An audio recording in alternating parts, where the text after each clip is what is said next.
पन्नो आकिल Pakistan peoples party के senior अगवान comrade Mujibur रहमान भुट्टो जो party क़यादत मुसलसिल नज़रअंदाज करण खिलाफ़ सख्त एहतजाज किया वियो आहे। मुजीबुर रहमान भुट्टो KKD न्यूज़ सां ख़ुसूसी ॻाल्हि ॿोल्हि कंदे चयो त हाणे त पाकिस्तान पीपल्स पार्टी जा इतलाह सेक्रेटरी मुक़ररु कया विया आहिनि, पर उहे बि मथे वर्कर जी का बि अहमियत। बाक़ी टीवियुनि ते वेही वॾियुनि अख़बारुनि में वेही जेके चवनि था त असीं आवाम जी ख़िदमत करे रहिया आहियूं, ॾींहं राति पाकिस्तान पीपल्स पार्टी जी ख़िदमत करे रहिया आहियूं, मूंखे इहा ॻाल्हि सम्झ में दोस्तनि जी या आला क़यादत जी कोन पई अचे। असांजो मुतालबो मुंहिंजो जाइज़ आहे। मां बचनि जे रोज़गार जे लाइ मां जेका मुंहिंजी हैसियत आहे सॼी ज़िंदगी हर पार्टी खे ॾिनी आहे ऐं मां फ़ख़ुर सां चवां थो ऐं मां उन्हनि ते को अहसान कोन कयो आहे। मां पीपल्स पार्टी जी ख़िदमत कई आहे ऐं ख़िदमत कंदो रहंदुसि।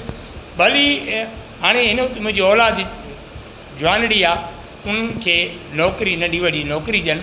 मां उन्हनि खे को कैश कोन थो घुरां त मूंखे लखे रुपया ॾियो, या मां उन्हनि खे को वॾो को चवां थो मूंखे बंगलो ॾियनि।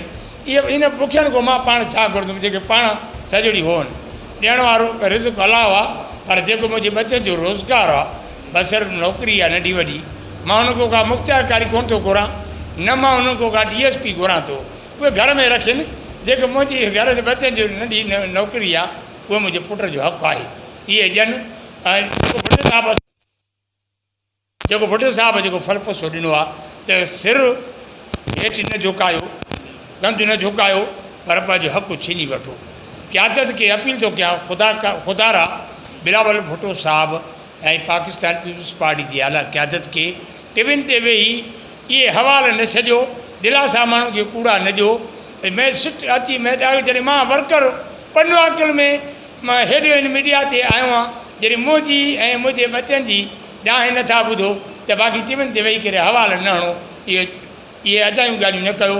इन अजायूं ॻाल्हि सां आवाम भाॻी आहे। नाराए भुट्टो, जिए भुट्टो, बिलावल भुट्टो ज़िंदाबाद। ऐं ॿियो ख़ुशूसन मां पाकिस्तान पीपल्स पार्टी जे महबूब ऐं सीनियर लीडर साईं खुर्शीद अहमद शाह जी नेबगर्दी जी मज़म्मत कयां थो। हुनखे जेल मोकिलणु इहे भाड़ी हिकमरान जो कमु आहे। खुर्शीद शाह वाहिद सियासी ऐं सुठी सोच वारो ऐं ख़ुदा जो कसम आहे वर्करनि जो हॾ ॾुखी आहे, उनजी गिरफ़्तारी मज़म्मत आहे। ऐं मज़म्मत थो कयां, पोइ वटि उहे लफ़्ज़ न आहिनि। खुर्शीद शाह हिकिड़ी सुठी सोच वारो आहे, उनखे जेल वञणु मुंहिंजी मां